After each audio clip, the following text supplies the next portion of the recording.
আপোনালোক সকলোকে স্বাগতম দা কিউৰিয়াছ আছামিজ চেনেলটোলৈ। আজি এই ভিডিঅ'টোত দিনটো কেইটামান গুৰুত্বপূৰ্ণ আৰু সুখবৰ আপোনালোকক জনাবলৈ চেষ্টা কৰিছে। আজি 5 আগষ্ট 2020 তাৰিখ। আজিৰ তাৰিখতে ৰাম মন্দিৰৰ ভূমি পূজনৰ ব্যৱস্থা কৰা হৈছে। এই দিনটোলৈ আমি খুব আগ্ৰহেৰে ৰৈ আছিলোঁ, কিন্তু ইয়াৰ লগত সংলগ্ন আৰু এটা কথা মই আপোনালোকক জনাওঁ যে ৰাম মন্দিৰৰ গেটত যিকেইটা মূৰ্তি প্ৰতিষ্ঠা কৰা হ'ব, সেইকেইটা মূৰ্তি কোনে সাজি উলিয়াইছে আপোনালোকে জানেনে? সেইকেইটা মূৰ্তি সাজি উলিয়াইছে আমাৰ অসমৰে এজন খনিকৰে। তেখেতৰ নাম হ'ল ৰঞ্জিত মণ্ডল।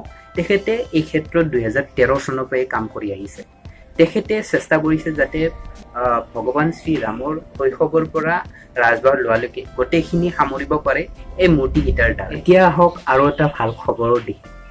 যোৱাকালি ভাৰতৰ তথ্য আৰু সম্প্ৰসাৰণ মন্ত্ৰী প্ৰকাশ জাভেদকৰে অসমৰ বাবে এটি নতুন দূৰদৰ্শন চেনেল DDAssam নামেৰে উদ্বোধনী কৰিছিলে। তেখেতে এই চেনেলটো ভিডিঅ' কনফাৰেন্সিঙৰ দ্বাৰা উদ্বোধনী কৰিছে।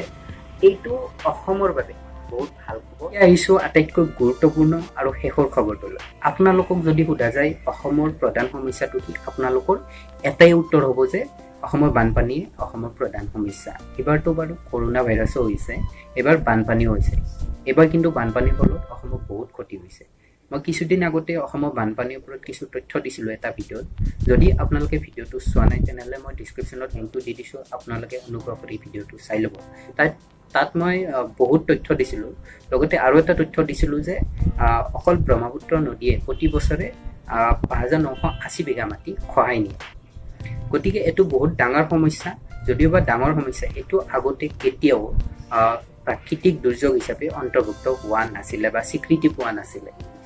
এইবাৰ কি হৈছে, এইটো খুব সুখৰ খবৰ যে চেণ্ট্ৰেল গভৰ্ণমেণ্টৰ যিটো কমিটি 15 ফাইনেন্স কমিশ্যন, সেই কমিটিটোত এইবাৰ গৰাখহনীয়া সমস্যাটো প্ৰাকৃতিক দুৰ্যোগ হিচাপে স্বীকৃতি পাইছে। ইয়াৰ অৰ্থটো হ'ল অসমে এতিয়া বানপানীৰ সৈতে মোকাবিলা কৰিবলৈ আৰু অধিক ধন গৰাখহনীয়াৰ ফলত পাব। আশা কৰোঁ আপোনালোকে ভিডিঅ'টো ভাল পালে। মই আগলৈও এনেকুৱা ধৰণৰ তথ্য আৰু খবৰ দি থাকিম। যদি ভিডিঅ'টো আপোনালোকে ভাল পালে অনুগ্ৰহ কৰি লাইক কৰিব, কমেণ্ট কৰিব, আৰু যদি চেনেলটো ছাবস্ক্ৰাইব কৰা নাই তেনেহ'লে ডেফিনেটলি ছাবস্ক্ৰাইব কৰিব। ধন্যবাদ।